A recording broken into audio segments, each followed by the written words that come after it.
देवेंद्र फडणवीस, आप क्लेम कर रहे हैं कि उद्धव सेना ऑल गन्स ब्लेजिंग गई है इस बार, किसी तरह से मुस्लिम वोट हमें मिल जाए, किसी तरह से हमें मुस्लिम वोट मिल जाए। आपने कहा कि there is more appeasement being done in the Sena than the Congress.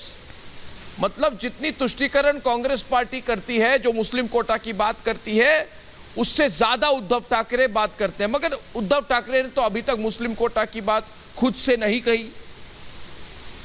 Congress ने कही, उनके मैनिफेस्टो में भी कोई मुस्लिम कोटा की बात नहीं है। देखिए, मैं आपको साफ शब्दों में ये कहना चाहता हूं कि उद्धव ठाकरे जी पॉलिटिकल कैलकुलेशन लगाकर बैठे हैं।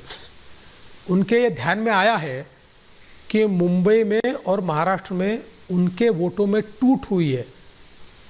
मराठी मानुस मुंबई का उनसे दूर गया है और उनको लगता है कि ये डेफिसिट अगर भर के निकालना है तो केवल मुस्लिम वोट ये डेफिसिट भर सकते हैं। इसलिए कांग्रेस से ज़्यादा अपीजमेंट उन्होंने शुरू कर दी है। देखिए, उनको सर्कस करनी पड़ रही है। एक और उनको लगता है कि कहीं मेरी Hindu vote bank, Marathi vote bank ना टूट जाए।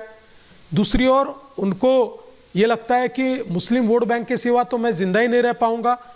तो इसलिए ऐसी ऐसी चीज़ें हो रही है।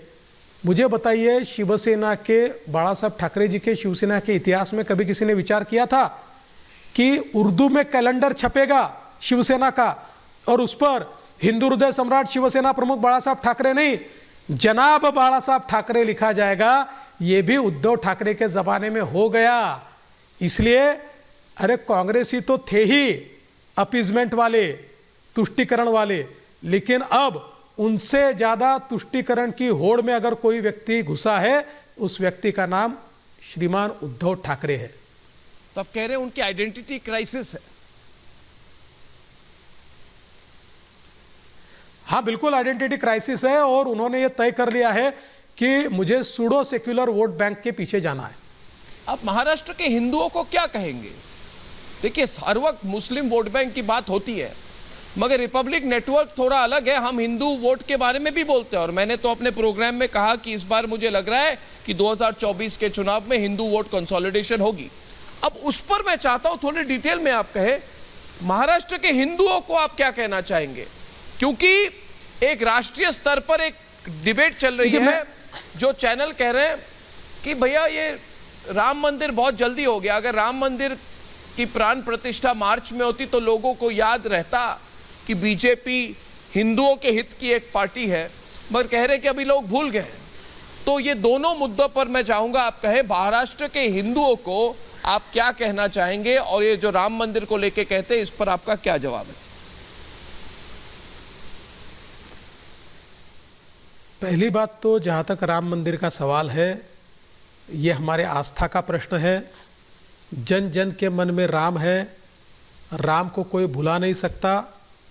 इसलिए मैं ये नहीं मानता कि वोटों के लिए या राजनीति के लिए हमने इसका उपयोग किया है, लेकिन ये ज़रूर है, लोग मन में ये कह रहे हैं कि जो राम को लाए हैं हम उनको लाएंगे, ये लोगों के मन में है।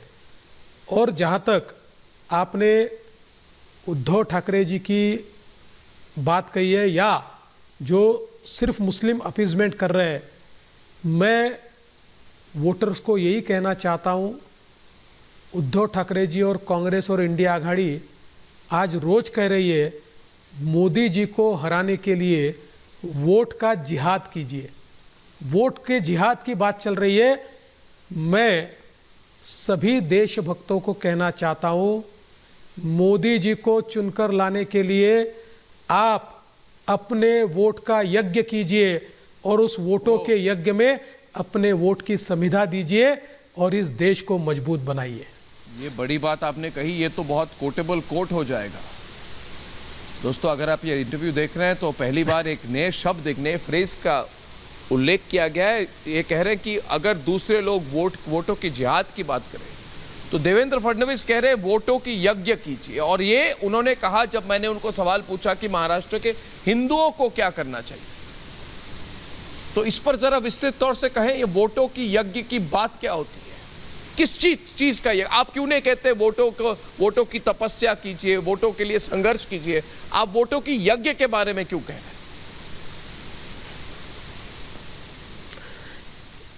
देखिए, हम मतदान कहते हैं, दान पवित्र होता है और यज्ञ भी पवित्र होता है, और यज्ञ में जो समिधा डाली जाती है वो अपना समर्पण होता है जी। और जब देश में मोदी जी जैसा नेता एक मजबूत भारत तैयार कर रहे हैं, जिस समय भारत एक नई ऊंचाई की ओर जा रहा है, विकसित भारत की ओर भारत अग्रसर है, गरीब कल्याण का एजेंडा भारत के गरीबों के वजूद को एक नई व्याख्या दे रहा है, ऐसे समय हर व्यक्ति का ये काम है वो अपनी तरफ से भी कोई समर्पण करे। और वो समर्पण हम कौन सा कर सकते हैं? तो अपने वोट का समर्पण कर सकते हैं। इसलिए ये जो लोकतंत्र का यज्ञ चल रहा है, इस यज्ञ में संविधा डालने का हर व्यक्ति को मौका मिल रहा है। हम सब लोग हमारी संविधा ये मोदी जी के प्रति अगर उस यज्ञ में डाले तो विकसित भारत का सपना मोदी जी पूरा करके दिखाएंगे।